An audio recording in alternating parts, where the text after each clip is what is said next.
Spetsnaz. Repitió Simonov, explicando pacientemente al equipo. Eran fuerzas especiales soviéticas, y más tarde rusas. Son como los marines estadounidenses. Entonces, ¿qué hace un casco de Spetsnaz comunista en el túnel resplandeciente bajo la isla que apareció en la faz de la Tierra hace apenas un par de semanas? Wagner le interrogó, quizá con demasiada insistencia, ya que parecía tan confuso como nosotros. No lo sé, tío. ¿Quién sabe si es real? Normalmente ni siquiera imprimen palabras así en el lateral del casco. Hemos estado vigilando esta isla como un halcón hasta la saciedad desde el tsunami de Hall, y sabríamos si algunos rusos trastornados intentaron colarse, lo que solo significa una cosa. Parece que los rusos estuvieron aquí, en algún momento antes que nosotros. Oye, intercedí intentando calmar la situación. Sigamos avanzando, creo que también veo otra cosa ahí arriba, le dije, señalando hacia arriba unos 6 metros por delante de nosotros. Dejé a un lado mi compasión por Simonov, quien, a mis ojos, era un blanco injusto de escrutinio debido a su nacionalidad. Y continué bajando por el túnel mientras sujetaba el casco a un buen palmo de mi cuerpo, sin querer contaminar aún más los artefactos encontrados aquí. Pero rápidamente me di cuenta de que eso no sería un gran problema. Dirigí la cabeza hacia el suelo, cuando mi linterna iluminó la abundancia de objetos extraños que cubrían el suelo de la cueva, que a estas alturas ya dudaba de que fuera una cueva. Un casco por aquí, una radio por allá, chalecos antibalas, botas, máscaras antigas y otros objetos, estaban esparcidos por el suelo de forma desordenada. Sus estados parecían más deteriorados que el casco con el que habíamos tropezado hace unos minutos, y casi parecían estar digeridos. Los cascos que vi en el suelo se veían irremediablemente oxidados, mientras que a las armaduras y uniformes les faltaban parches enormes o estaban gravemente carcomidos. Por lo que solo quedaban hilos fibrosos que mantenían las piezas unidas con delicadeza. No podía estar seguro de si se debía a la degradación natural o a algún tipo de proceso químico que solo se veía en esta caverna sobrenatural, porque no era precisamente mi especialidad. ¿Qué demonios?, murmuré mientras rebuscaba entre los restos de alguna misión olvidada de la mano de Dios. Entretanto tosía el aire viciado después de mi breve trote, casi con arcadas por su hedor. Llamé al resto de la tripulación para que siguieran investigando. Accesorios de invierno. Simonov murmuró, revolviendo entre los trajes. Tal vez fueron arrastrados por la marea. No tardé en darme cuenta de que tenía razón. Toda la ropa que encontramos allí, y había una buena cantidad, parecía adecuada para el entrenamiento ártico, el combate, la exploración, lo que fuera que esos pobres rusos estuvieran haciendo en esta roca olvidada. Al examinar la ropa me di cuenta rápidamente de que, en efecto, era de origen ruso, y casi toda estaba erosionada o destrozada sin remedio. Una vez que Simonov hubo terminado de revolver los restos de nuestros predecesores condenados, me puso lo que llevaba en los brazos y se volvió hacia el resto del grupo. Creo que deberíamos irnos ya, aconsejó Simonov, limpiándose la suciedad de las manos en los pantalones. Lo segundo, coincidió Pérez, que ahora retrocedía hacia el final del pelotón. Volvimos trotando por donde vinimos, ansiosos por escapar del pasadizo perdido del infierno. Las paredes del pasadizo parecían brillar más y más a cada segundo, bañando nuestros rostros con el luminoso tono azul, mientras que, simultáneamente, parecían vibrar y ondular cada vez más deprisa. No me atrevía a mirarlas, y mantenía la vista fija en mis pies y en los fardos de contrabando soviético. Generalmente, me fascinaría descubrir el moho o las algas que cubrían las paredes, y estaría deseando inspeccionar más a fondo esta forma de vida aún por descubrir, si es que realmente estaba viva. Pero había algo en las líneas azules que imitaban venas que no me gustaba, y en ese momento di prioridad a la vida sobre la curiosidad. «Más rápido, joder», gritó Wagner.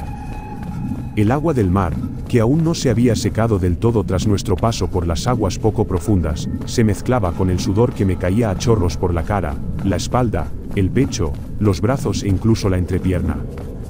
Nunca he batido el récord de los 100 metros lisos, y menos cuesta arriba, con la mochila llena de provisiones y el brazo cargado de ropa, pero la adrenalina que recorría mi cuerpo me hacía sentir ligero como una pluma. De repente volví a la realidad, al chocar bruscamente contra algo grande y difícil de manejar. Simonov ni siquiera me miró tras la colisión, pero yo sí le miré a él. ¿Por qué te detuviste?, pregunté, moviéndome a su alrededor para ver mejor, pero nadie respondió ni falta que hacía. Lo que teníamos delante era una masa redondeada de una sustancia viscosa de color azul brillante, que se fundía a la perfección con las paredes que nos rodeaban.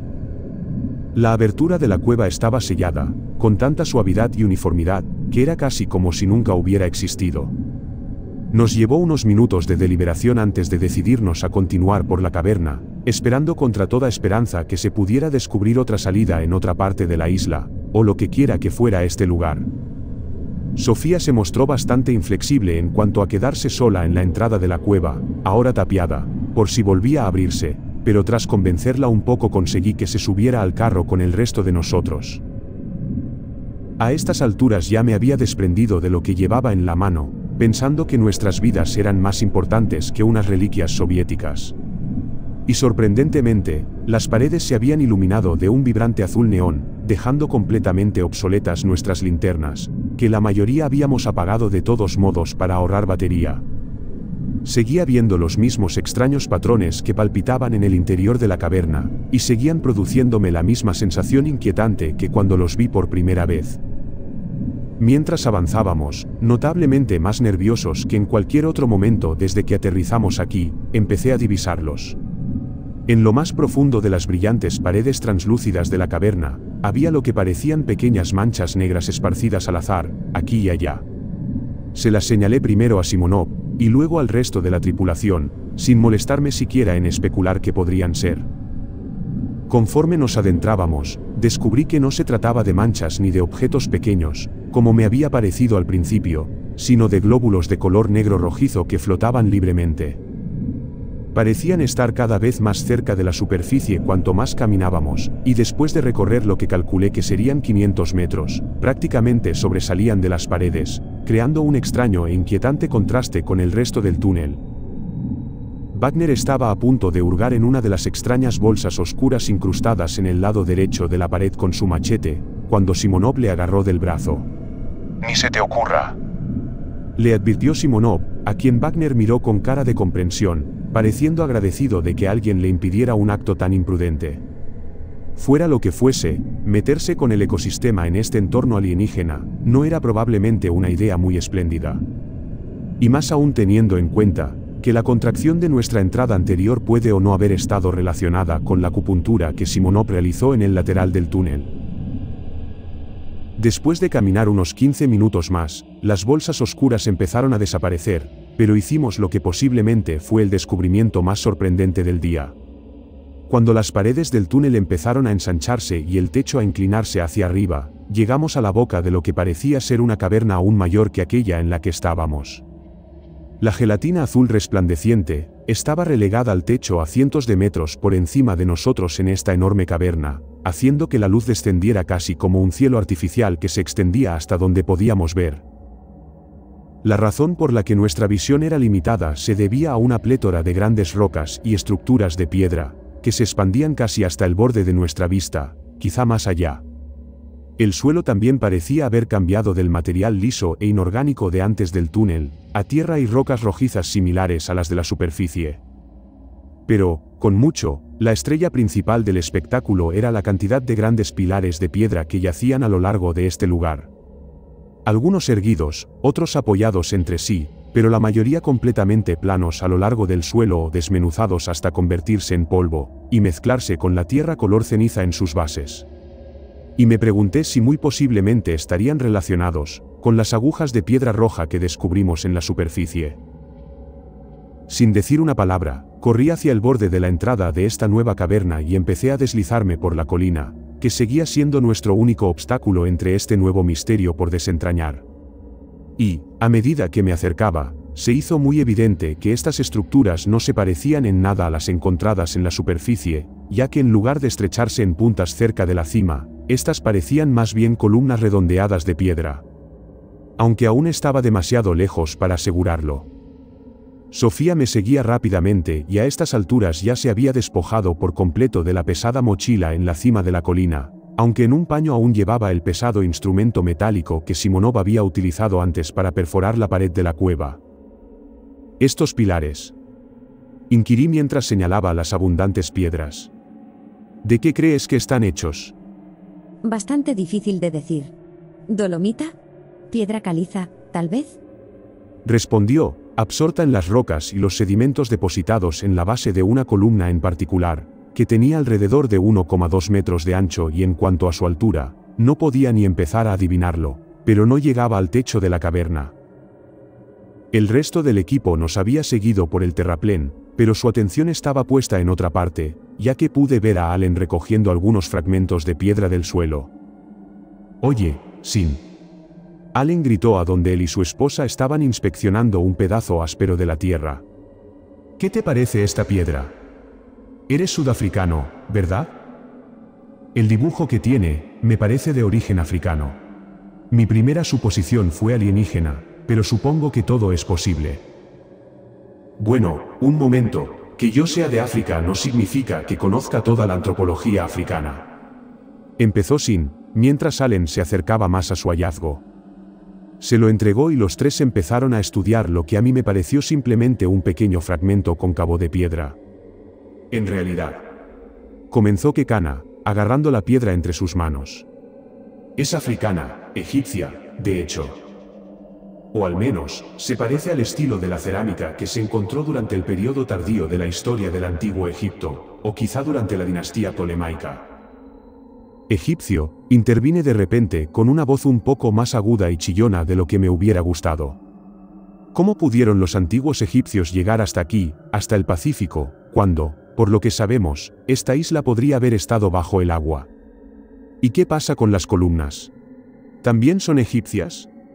«No son egipcias». Sin se interrumpió, deslizando su mano desnuda sobre la superficie sutilmente acanalada de un pilar cercano. «En realidad parecen griegas». A estas alturas, la cabeza me daba vueltas. ¿Cómo demonios podían haber llegado los antiguos egipcios o griegos a la caverna bioluminiscente de una isla perdida en medio del Océano Pacífico? Pensé. Allen tomó la palabra y nos reunió en torno a lo que proclamó como una importante revelación que, garantizó, nos dejaría completamente boquiabiertos. «Mira», empezó con más confianza de la que nunca le había visto esgrimir. «Tengo una teoría, y quiero que te la tomes en serio». Continuó con la más seria de las expresiones, las cejas fruncidas y los ojos entrecerrados. «Va a sonar un poco extravagante, pero, ¿qué es más extravagante que las cosas que hemos visto desde que llegamos a esta isla?» «Sácalo ahí fuera», ladró Wagner. «Verás, ya hace miles y miles de años, los griegos escribieron sobre un lugar como este». Comenzó. «Platón relató una ciudad entera en una isla que desapareció de la noche a la mañana. Creo que esta es esa isla y que estamos en esa ciudad». «Así que estás diciendo que estamos en...». Empecé antes de ser interrumpido. «En la Atlántida, en concreto.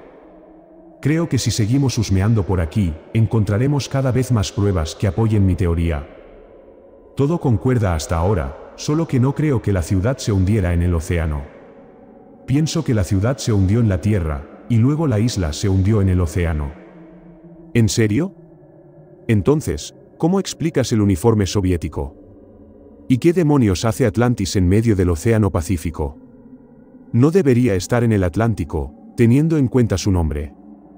«Esto es lo que pienso, podéis tomarlo o dejarlo». Continuó Allen mientras empezaba a pasear de un lado a otro alrededor de los pilares. Todos le miramos obedientemente. «Está claro que este lugar, esta masa de tierra, no apareció la semana pasada durante el peor tsunami de la historia de nuestro país. ¿Cómo crees que ha llegado hasta aquí? Y en perfectas condiciones». Miró alrededor del grupo y me miró a mí en particular. «Así es, la trajeron aquí desde otro lugar. No creo que esto sea una isla natural en absoluto, basta con mirar el túnel del que acabamos de salir, y el techo brillante sobre nuestras cabezas. Me parece que este lugar es un recipiente que vino de fuera de este mundo». Terminó Allen pareciendo algo satisfecho con su brusca disertación.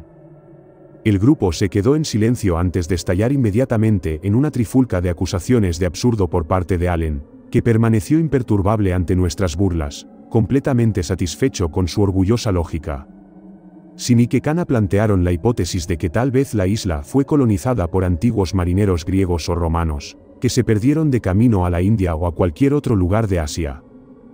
Sofía seguía ocupada estudiando las estructuras y los escombros que se alzaban sobre nosotros, y dijo que no podía saber su antigüedad debido a los patrones de erosión no naturales, pero que podía tener entre cientos y miles de años, y nos aseguró que desde luego no le parecía un engaño. «Dejen de hacernos perder el tiempo con sus teorías de mierda del canal Discovery», nos cortó Wagner. «Este lugar no fue creado por extraterrestres, pero sin embargo tiene huellas dactilares rusas por todas partes». Wagner terminó su frase bruscamente, cuando la mayoría de nosotros divisamos algo que se deslizaba alrededor de los pilares, a unos 12 metros de nuestro círculo. Algo que solo podía describirse como extraterrestre. Wagner y Pérez se adelantaron de inmediato, con las armas en alto, cuando de entre dos pilares de color tostado descolorido salió la cosa, o más bien, salpicó desde las sombras. Entre las luces azules más apagadas que brillaban en el techo y la luz de nuestras linternas frontales, pudimos distinguir la misma mancha rojinegra que habíamos encontrado en las gelatinosas paredes del túnel. Tenía una superficie algo lisa y rugosa, pero la mejor manera de describirlo sería como si el fluido ferroso se estirara en todas direcciones simultáneamente mientras intentaba moverse. Cuando esta curiosa y horrible criatura empezó a escabullirse de entre los pilares, nos dimos cuenta de que dejaba tras de sí una fina estela negra como la tinta, y de que emitía la más horrible combinación de chasquidos, gorjeos y ruidos de desplazamiento. Algo que me pareció similar a clavos en una pizarra, y que me pareció bastante extraño, ya que no pude ver un solo orificio u órgano en la criatura. Con la excepción de los zarcillos negros viscosos que salieron disparados y se adhirieron a todos y cada uno de los objetos vecinos en un radio de 1 metro a su alrededor, incluyendo los pilares vecinos y el suelo. A medida que se acercaba más y más, la criatura parecía cambiar de una mancha amorfa en constante movimiento a una forma más humanoide, aunque extremadamente deforme y tosca, por decirlo menos. Casi parecía lo que dibujaría un niño de 3 años, al intentar retratar a los miembros de su familia en la clase de arte de preescolar. Y parecía que el subterfugio estaba fallando cuando partes de sus pegajosos y negros brazos extendidos empezaron a gotear y a caer al suelo antes de ser reabsorbidos por sus tambaleantes y tambaleantes piernas. A diferencia de lo que ocurre en la mayoría de las películas de terror, los soldados que nos acompañaban no eran tan estúpidos como para intentar entrar en contacto con aquella locura escurridiza, o hacer algo tan estúpido como ordenarle que se detuviera. Todos teníamos en común que aquella cosa no era humana, y que probablemente no tenía las mejores intenciones para con nosotros. Wagner tomó la iniciativa, quitando el seguro de su rifle, y abriendo fuego sobre la monstruosidad a unos 10 metros con una precisión bastante estelar, antes de que Pérez se uniera. Sin duda, los disparos dieron en el blanco, ya que detrás de la criatura estalló una mugre negra que salpicó la pared y los pilares a su paso, pero justo en ese momento se lanzó hacia adelante, moviéndose con rapidez, casi como si saltara por el suelo con un movimiento extremadamente fluido. Sorprendentemente, atacó primero a Pérez, saltando sobre el pecho del pobre hombre, y tirándolo a él y a su rifle al suelo mientras los demás nos dispersábamos, chillando de terror.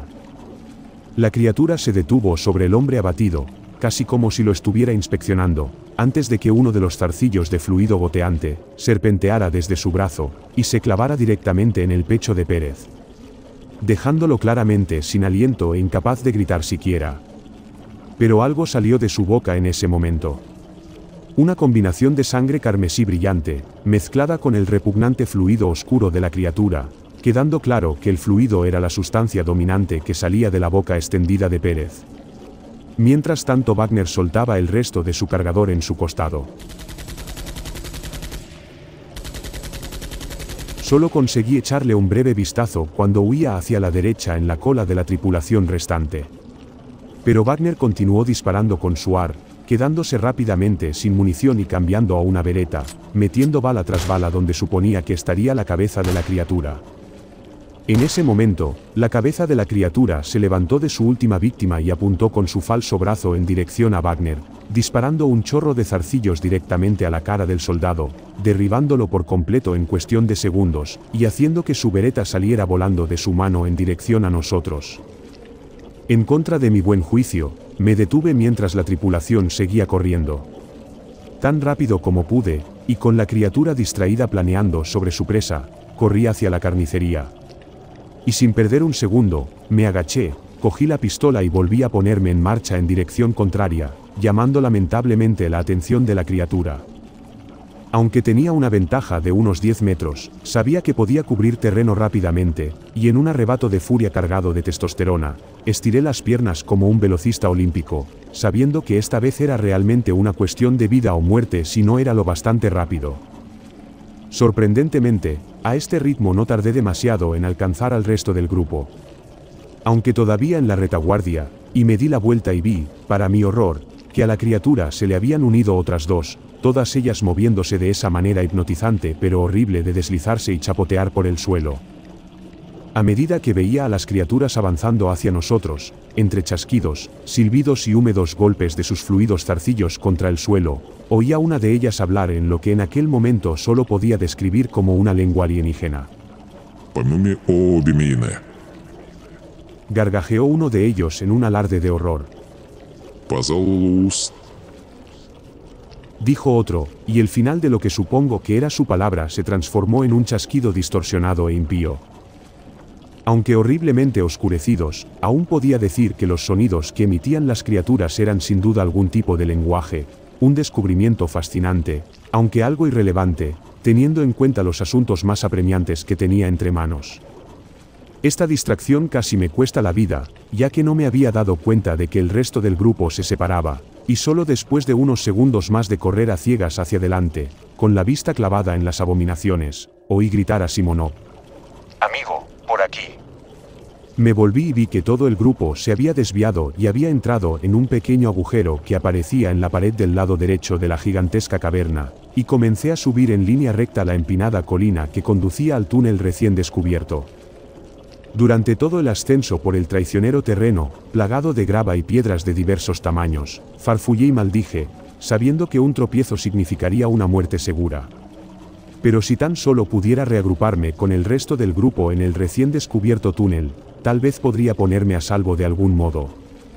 Sin embargo, miré hacia arriba y vi que la entrada de este nuevo túnel empezaba a contraerse rápidamente desde fuera hacia adentro, cerrándose con un material no muy diferente al que encontramos a la entrada de la misma cueva que nos atrapó en este infierno. Y por ello, mi cerebro envió señales a mis piernas para que aceleraran drásticamente el paso, aunque yo ya sentía que estaban a punto de romperse en cualquier momento. Me lancé de cabeza hacia la abertura que, a estas alturas, solo tenía unos metros de diámetro, y casi sentí que los zarcillos rezumantes me agarraban de la pierna y me arrastraban de vuelta a la refriega. Pero por suerte aterricé en el otro lado, luchando frenéticamente más profundo sobre mis manos y rodillas, cortando el hedor que cubría mis pulmones. Miré atentamente hacia atrás, y vi que una de las criaturas había metido la cabeza por la abertura, que para entonces tenía el tamaño de una pelota de baloncesto. La criatura graznó en el más horrible de los gestos. Vi que Kekana, Sin y Sofía se agarraban la cara aterrorizados, justo antes de que Simonov, empuñando la vara metálica de antes, la estrellara directamente contra la cabeza de aquella abominación, lanzando un chorro de mugre de tinta por el agujero.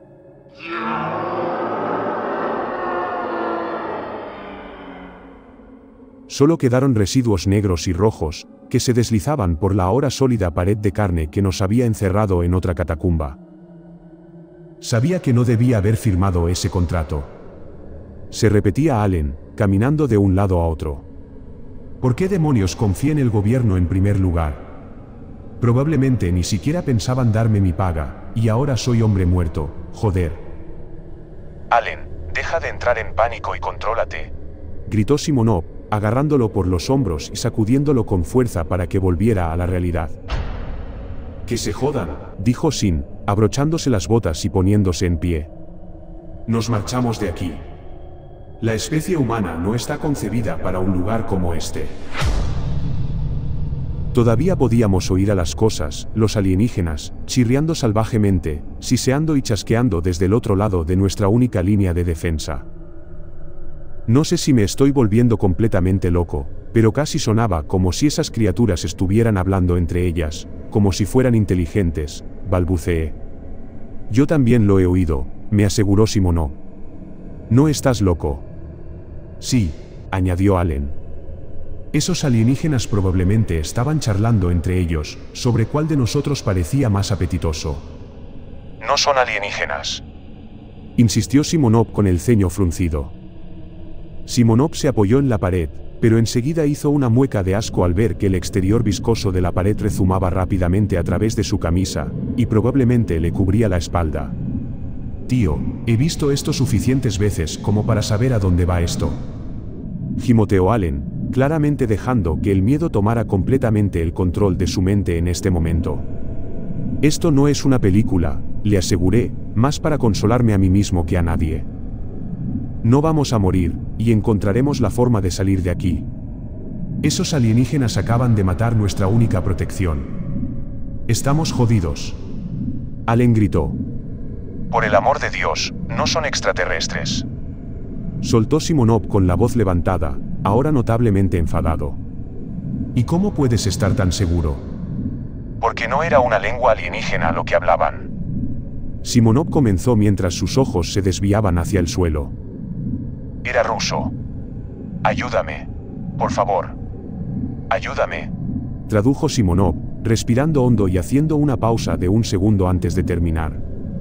Mátame.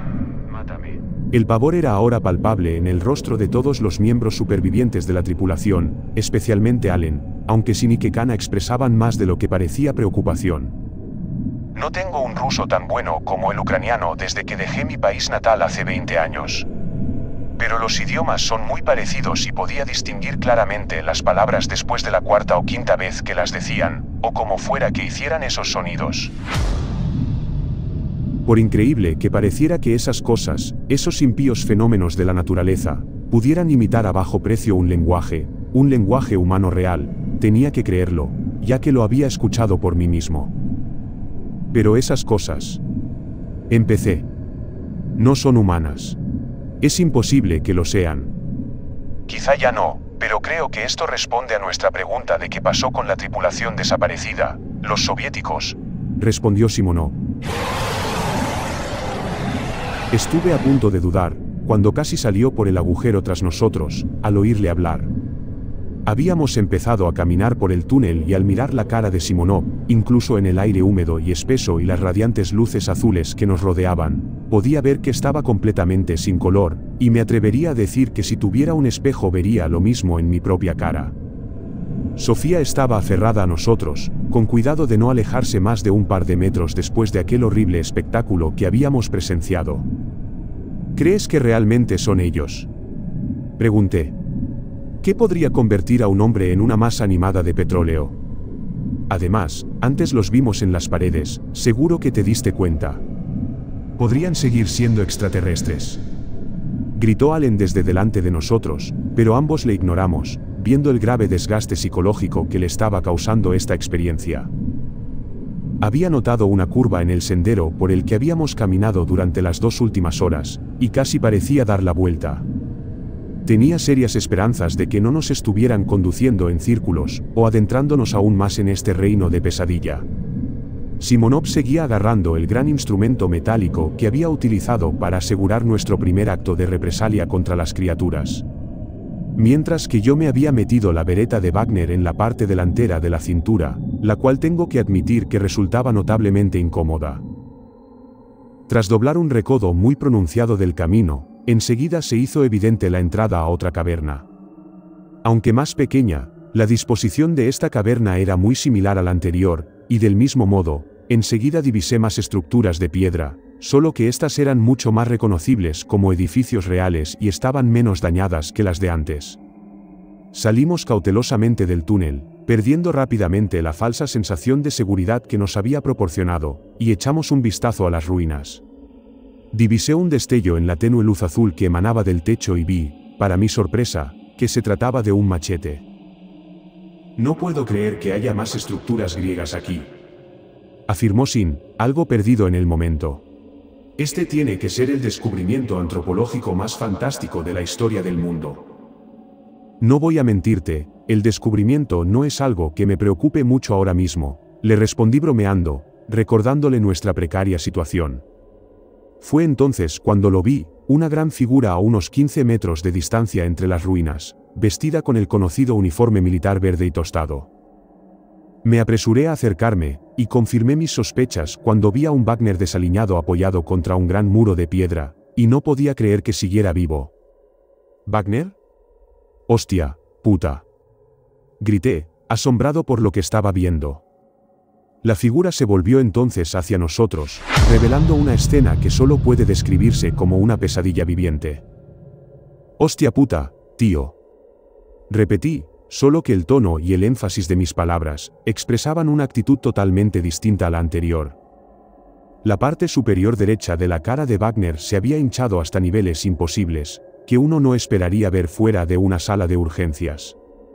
Unas gruesas venas negras recorrían el nuevo crecimiento de la cabeza y bajaban por otras partes de la cara, el cuello y Dios sabe dónde más. Sus ojos se habían nublado, pero aún podía distinguir la esclerótica inyectada en sangre, solo que en lugar de venas rojas, eran de un color más parecido al negro de su cara. Por todos los orificios, le salía un líquido oscuro que dejaba estelas embadurnadas en la cara, las manos y el uniforme.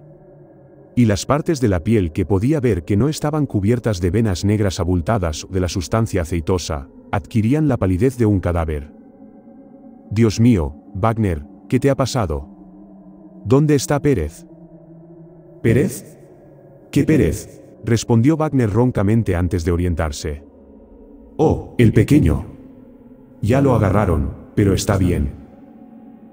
El resto del grupo se había acercado ahora, con la cabeza ladeada en señal de confusión, solo que con expresiones aterrorizadas en sus rostros también, eclipsando claramente la perplejidad. ¿Qué? ¿Quién? ¿Quién se lo ha llevado? De todos modos, ¿alguien ha visto las llaves de mi coche? Wagner zumbó, ignorando completamente mis preguntas, aparentemente aturdido. Mi brazo me ha estado lastimando, y creo que realmente tengo que ir a ver a mi doctor. Interrumpió su propia frase tras verse envuelto en un estridente ataque de tos, que terminó limpiándose la boca con la manga, dejando un rastro de exudado negro embadurnado en su cara. Wagner, te llevaremos a un médico, te lo prometo, pero primero tenemos que salir de esta isla. ¿Isla? Espetó con aire inquisitivo. No, volví de la isla hace semanas. Su rostro adoptó de repente una expresión de extrema confusión. ¿Qué estáis haciendo en mi casa? El hombre había perdido la cabeza, pensé, sin saber si alguna vez volvería a estar bien. Wagner se apartó de la pared y abrió la boca para hablar, pero en lugar de palabras, una salva de alquitrán negro y rojizo salió de su boca. Se acumuló en el suelo a sus pies y Wagner levantó la cara para echarnos un vistazo, mirando hacia abajo y notando lo que yo tenía en la mano. No puedo hablar por los demás, pero yo me quedé sin palabras. Chico, empezó Wagner. ¿Qué haces con mi machete? Pero el final de su frase se transformó en un rápido chasquido al intentar expulsar las palabras de sus cuerdas vocales. Inmediatamente, di un paso atrás, sorprendido. ¿Qué pasa? Soltó mientras una baba negra se deslizaba por sus labios y se sumaba al charco brillante. Siguiendo el ejemplo del resto del grupo, empecé a retroceder lentamente con los brazos extendidos en postura defensiva. Wagner, no te muevas de aquí. Volveremos con ayuda para ti, ¿vale? Simenov dijo una mentira tan obvia que me pregunté por qué se molestaba en primer lugar. No te vayas. No me encuentro muy bien. Fue todo lo que consiguió decir justo antes de que otro chorro del mismo líquido negro rojizo saliera disparado de su boca, del que tuve que apartar rápidamente los pies para no empaparme. Wagner, para. Le pedí mientras se tambaleaba lentamente detrás de nosotros, como si estuviese en estado de embriaguez, aunque me di cuenta de que aún no estaba completamente inconsciente. Tienes que quedarte aquí. No puedes venir con nosotros ahora. No creo que sea seguro para el resto de la tripulación. No. Tienes que sacarme de aquí. Por favor. Gimió Wagner mientras su voz se convertía en un amasijo de chasquidos y gorjeos, casi como un ser humano intentando imitar a una cigarra en una cálida noche de verano. Extendió los brazos hacia nosotros, y me fijé en las manchas negras que salpicaban su piel, y supe a ciencia cierta que no iba a dejar que se acercara a mí. Miré hacia el grupo y vi que, sin mediar palabra, Sofía ya se había puesto en marcha, e hice un gesto al resto para que la siguieran. Y una vez más, comenzamos nuestra carrera a través de este lugar maldito. No sabía cuánto duraría mi resistencia ni cuánto aguantaría mi cuerpo antes de desplomarse de puro agotamiento, pero desde luego era una opción preferible a la alternativa. «Vengan aquí, no huyáis», nos gritó Wagner, o al menos la cosa que solía ser Wagner, corriendo tras nosotros con furia, el alquitrán negro goteando de su cuerpo como el sudor de un atleta estrella. Esquivé y me abrí paso a través de los restos de esta civilización perdida. Y no podría expresar el terror absoluto que sentí al saber que el infectado Wagner estaba a solo unos metros detrás de mí, en este laberinto subterráneo de horrores. Las últimas palabras que nos dijo, mientras nos perseguía por la oscuridad de las ruinas, me han acompañado desde entonces. «No huyáis. No huyáis, por favor», gritó Wagner en un tono bastante lastimero. Lo más inquietante era que no parecía enfadado ni violento ni agresivo. Solo parecía estar absolutamente aterrorizado como nosotros, e imagino que sumido en una cantidad inconmensurable de dolor y sufrimiento. «No huyáis. No me abandonéis», se interrumpió bruscamente, cuando me volví para verle tropezar con una columna de piedra que yacía en el suelo. Amortiguó la caída con los antebrazos, pero aún así su cara se golpeó contra el suelo polvoriento, haciendo que una oleada de exudado negro salpicara el suelo desde su cara, casi como si a alguno se le hubiera caído un cartón de leche. Cuando se detuvo en su propia mugre, vi que parecía que su brazo derecho se había roto por la mitad, sin dejar ver nada en su interior a excepción de la misma mugre y baba de la que estaban hechas las criaturas que habíamos visto antes. A pesar de que la amenaza de Wagner parecía haber desaparecido por sí sola, continuamos corriendo y yo sabía que estaba a pocos segundos de vomitar. Continué con una combinación de miedo y asco y terror, y culpa, pero pensé que no había nada que pudiéramos hacer por Wagner en ese momento. Con un poco de suerte, unos pocos afortunados escaparíamos de estas profundidades subterráneas, y no volveríamos a visitar esta isla. De hecho, pensaba alejarme por completo de las islas en el futuro. Por aquí. Gritó Sofía desde el frente del grupo, mostrando otra entrada de túnel en el lateral de la caverna. No podía ser peor que probar suerte en la ciudad griega con el hombre de la peste medio muerto, así que me arriesgué y entré tras ellos. «Enviaremos una misión de rescate para Wagner, una vez que salgamos de aquí», jadeé al grupo, tratando de justificar nuestras monstruosas acciones. Ahora mismo nuestra prioridad debería ser simplemente salir de aquí, y dar a conocer al mundo lo que hemos visto. Pero no parecía que nadie estuviera asimilando mis palabras al ver que, una vez más, todos se habían detenido en breve en este túnel. «Jesucristo», Simonov dijo. Se agruparon en semicírculo frente a la pared, acurrucados en torno a algo que parecía ser de gran interés, o al menos lo bastante interesante como para olvidarse brevemente del Wagner rezumante. Me di cuenta de que estaban conmocionados por sus expresiones, pero en ese punto supuse que nada podría aterrorizarme más que lo que ya habíamos visto. Me equivocaba. ¿Qué? ¿Qué pasa?, pregunté mientras me acercaba por detrás y los separaba para poder ver mejor. Una vez dentro del túnel, eché un vistazo y casi se me cayó el machete que aún empuñaba.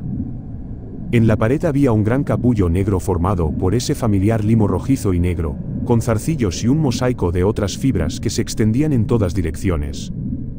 Aunque estaba enterrado bajo unos metros del limo translúcido que cubría las paredes del túnel, aún podía distinguir claramente lo que había en el centro de la masa infernal.